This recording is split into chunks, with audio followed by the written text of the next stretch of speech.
network. So kamalirize ne story ya Hajjat Kuluthum ebadde network problem. Hajjat Kuluthum kulikayo, Dr. Kuluthum kulikayo, naye embozi ya Acram.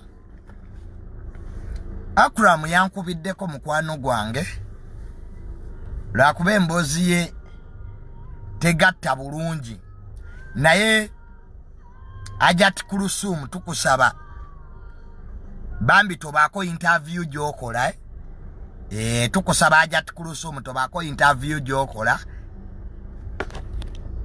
ebyakulamu bireke byesonyiwe maama ebyakulamu tukusaba maama ebyakulamu bireke Hajjat Kuluthum kulikayo tubyogerako ebyo tebyogerako. So Acram naawe tukusaba osirikeko teri kyabadde kikutwala kasuku live Acram teri kyabadde kikutwalayo segeera teri kyabadde kikutwalayo Acram sirikira woli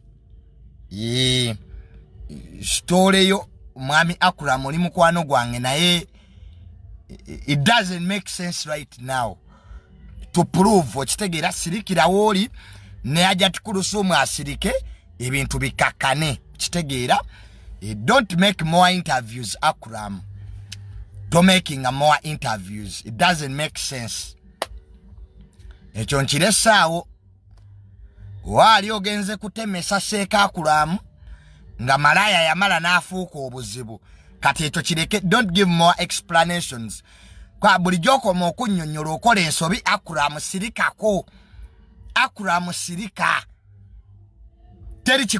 teri yogonnyonnyola byewayogeddeko bimala nawe Hajjat Kuluthum I don't expect you okola interview on the same issue. Even silence is the best. Mu biseera ebimu okusirika kyekisinga. Acram singa osirika don't explain anything. Uganda si court oba watemesa malaya n'akulemerera nga ka negotiation kafa don't ring tokubira bantu masimu banange munyambe banange yogera kino story entuufu yaliwe ebyo kati tebikyagasa. Waliwo kyebayita public opinion, waliwo ne kyebayita public court. Ekyakulamu kiyige kitegeera. So kati nakulabye oli kasuku live kati wabadde oyogera biki Acram sirika ebizibu byonna Acram byolimu mawulire. So Hajjat Kuluthum tukukulisayo Canada tugambire ku Acram sheke Acram asirikire wali tovuma bannamawulire toddamu kugenda ku program ng'oyogera ku kintu. The issue is woba afuna malaya you got watemesa butcherman nebikulemerera. So biveeko buvi Acram oli mukwano gwange biveeko byesonyiwe kola birala segeera kola birala ekyo kite kitegeera kola birala nenga teri agenda ku defendinga kitegeera wali ogenze kwepicha ekintu kyagaana so kite kite kyagaana. Nyakumaliriza story ya Israeli ne Palestine kwa njagala genda mangu kati weekend Sunday. Of course Israeli egenda kulumba Gaza lero benkya ground operation egenda kutandika. Simu yange eri mu ku overheatinga. Lero sijja kukiddira olwaleero njize njigidde ddala sigenda kuddamu kukola live one. Oh, it's overheating. It is overheating. Oh, siri kiddamu. N'obudde era mba na butono. N'obudde era nina butono. So, Israel ne Palestine. Israel leero eyinza okulumba Gaza. My goodness. Sana nga gususse. Tulinga abali e Dubai. Sana leero nga gwesusse. Kuba egenda kutonya. Temperatures nga tezikka wansi. Tulinga abali e Dubai. Sana nga mungi leero. Today simanyi lwaki omusana mungi. It's like we are in Dubai. Ate no gwakeko nga gukakanamu nenda bagweyongera bweyongezi. Nasukawo wano. Ate bwe nteekako essimu yinza obutawulira. Neneti waka yennyini enneeganye.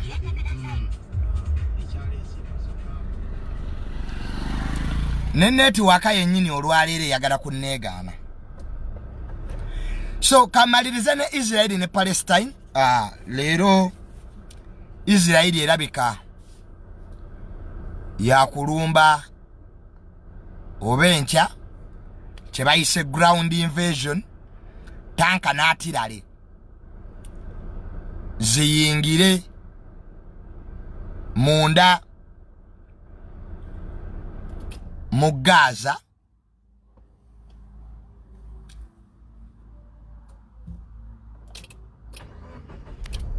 Subaru olwaleero ng'etabuse.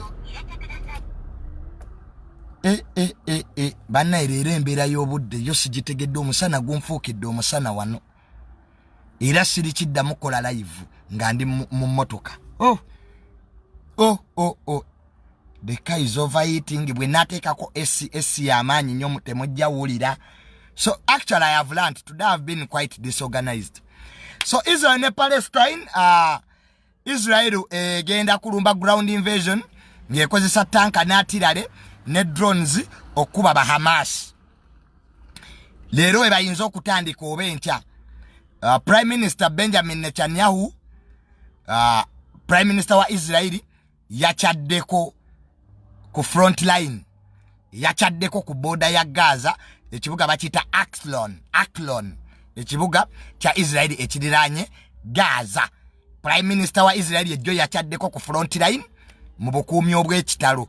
Yabadde mu metakazi escalade enkola y'omu America ezifaanana nga Biden zaayina zabadde motoka mpitirivu. Prime Minister wa Israel yabadde akola ki? Atambuliramu. Nga Abayisirayiri abakuuma Prime Minister babadde bambalidde emmundu ezimu tetuzirabangako nga ne drone mu bbanga zeewuuba n'akyalako ku front line. Prime Minister wa Israel n'abuuza amagye ge yasanzewo oba gali ready for the next phase. Phrase eddako Israel yakulumba Gaza with the full force wansi ku ttaka. Israel yakakuba bomu 6,235 mpaka bwoweza 6,000 ze bomu Israel ze yakakuba mu wiiki emu ng'ekuba Gaza ba Hamas. Kitegedde bomu 6 nga yeeyambisa ennyonyi z'omu America ze bayita F-16. Israel ze badde yeeyambisa okuba Gaza. Kakati ground invasion ng'ekozesa atirale, tanka, motors. Wenjogerera drones zo yatandise ddo zikozesa. Drones ziri ziyambye nnyo Israel nti Abahamas bwe bakuba roketi, drone jjukira yeevuga yokka. Ekuba bukubi rockets we ziva. Remember amaato ga America 2 gamaze ddo okutuuka mu Mediterranean Sea. America yayungudde amaato gayo 2. Amaato genkugamba geetisse ennyonyi, geetisse amagye. Jjukira special force ya America yatuuka dda mu Israel. Special force ya America yatuuka dda. Era olunaku lw'ejjo oba okoosa jjo Israel ekitongole kyayo Mossad ekikessi ebimu kubisinga mu nsi yonna kiinamu unit endala ekuba bataasiza ba hostages 205. special force ya America ngeyambibwako eya Israeli balumbye ebimu ku bitundu munda mu Gaza wansi ku ttaka ne banunula abawambe 205 kakati America yayungudde Damata 2 erisooka balita USS George Floyd Gerald Ford USS Gerald Ford noza eryato gegamu kugasinga obunene mu America gegamu ku America geina geyesiga USS Gerald Ford neri lyeddala lyamazedde okutuuka lwaki America eyungudde amaato 2 amaato gano galina capacity kuba Middle East yonna ne bagizayo mu Stone Age period amaato ga America 2 gakuba Lebanon ne gakuba Syria ne gakuba Gaza ne gakuba Saudi Arabia ne gagatako United Arab Emirates ne Egypt ne bataanukula kibaita American power. America teyetaaga kuleeta mangi ereeta 2 gokka eyasoma ku second world war ojjukira Abajapani ekizinga kye bali balina ekitibwa Okinawa. Abajapani mu sematalo w'okubiri bali balemesezza America okuwamba ekizinga Okinawa. America yeyambisa amaato gayo amalwanyi okuba ekizinga Okinawa. So kakati abamanyi ebyafaayo ndowooza ekyo kyo mukimanyi.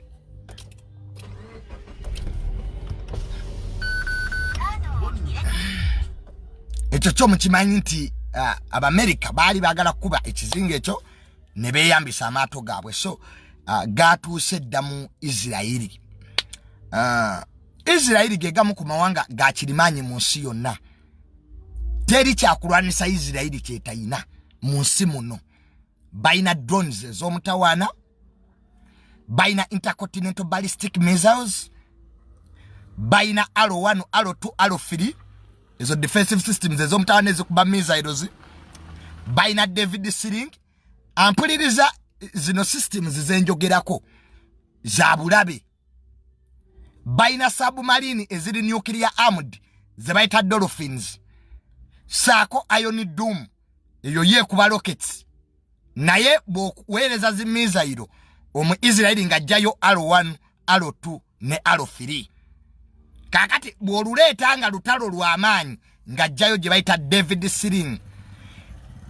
System zino ziconnectinga butereevu ku satellite mu bbanga. Israeli gegamu ku mawanga galina satellite ez'amaanyi. Satellite lyeriiso ly'ensi. Israeli teyeetaaga webeeyagala okulaba ekiri mu Uganda esembeza busembeza satellite yaayo neetegeera. So balina capacity emala. Israeli esobola okulwana entalo 2 omulundi gumu. Esobola okuba bayezibula mu Lebanon. Ate era nekuba bamaasi mu Gaza. Yali ekikozeeko. Yakuba ensi z'Abawarabu 5 mu nnaku 6. Nga talina neno capacity kati gyeyina. Myaka nga nkaaga emabega. Gye bayita 6 days war. Bwe yakuba Egypt, nekuba Lebanon, nekuba Syria, nekuba Jordan mu nnaku 6. Yensi yoke yali ekikoze. So likodi za Isirairi zeeyogerera. Era abatunulizi b'ensonga bali worried. Okay, batya. Isirairi bwenyiiga Middle East yonna esobola okuggwaawo. Kye batya kyekyaleesa America kukakanyaako. America yokka yesobola okukakanya ku Isirairi kwa nkambwe nnyo. Teri nsi ekuba bomu kakaaga 123 mu wiiki emu. Isirairi yakakuba bomu 6 ngezikuba Gaza. Kyokka egamba tebannaba. Kati tanka atirale ze zigendo yingirayo. So nolwekyo musabire nnyo abantu b'e Gaza. Isirairi yamaze dda okuwa ekiragiro buli abali mu Northern Gaza baveeyo. Kwakyereeta muliro. Yagambye Abapalestine abali mu Northern Gaza bakkirire, yabawadde essaawa 24 bonna abali malwalira abali maloji abali masauna ngoli Gaza bambikirira wansi mu Southern Gaza kumpi ne Rafael ku border waliwo site bagita Rafael eri wakati wa border ya Egypt ne Israel. Egypt yagadde ensalo yayo yaganya aba Palestine okuyingira mu Sinai. Jokira Egypt ne Israel basalaga n'ensalo. Aba Hamas aba Palestine abali e Gaza mpaka nakati tebalina gye balaga kwa Egypt yaganye bayingire. Atenga Israel yebagobye mu Northern Gaza kwa ereta muliro. Prime Minister Benjamin Netanyahu yachaddeko ku front line ku border ya Israel ne Gaza. Prime Minister wa Israel ejjo yabaddewo mu bukuumi obw'ekitalo ng'ali mu motoka zi Escalade za Bulaka nenga mpitirivu. Ng'akuumibwa ekitongole kya Israel ebimu ku bisinga okubeera sophisticated. Emundu ezabadde zikuuma Prime Minister wa Israel zabadde tezirabibwangako. Drone nga zeetooloola mu bbanga. Ennyonyi z'omu America F-35 zabadde zikuuma convoy ya Prime Minister. So byebimu ku bintu byetongedde okunoonyereza. Amawanga g'Abawalabu gakyasobeddwa. United Arab Emirates UAE yo tebiriimu yabyeganye. Tewagira Israel tewagira Palestine yo teina gakubwa. UAE ezimbye Dubai. So tesobola kweyingiza mu ntalo. Saudi Arabia, one of the Arab powers, naye akyasobeddwa side kijagwako. Remember Saudi Arabia munywanyi wa America. Kati olwedde mu America ali ku side ya Israel, omusaudi tasobola kwogera ko mu America ya mukuuma. Tovula omusaudi asobeddwa side kijaba akwata. Akyasirise. Bano bomani tebogera Kuwait bo basirika dda. America bweyogera Kuwait teyogera Omani kasasiro sirika toyina kyomanyi era Kuwait Omani bo basirise. Bagala ne cease fire nenga ate eno weba wagira omuyudaya cease fire. Amawanga g'Abasiraamu gali abiri asatu gokka ge gavuddeyo okuwagira Palestine buterevu. Esooka Islamic State of Iran. Iran yo yavuddeyo dda. Negati ya fe tuli kuba Palestine eggwanga lya Kata. Jukira akulembera ba Hamas asula Kata.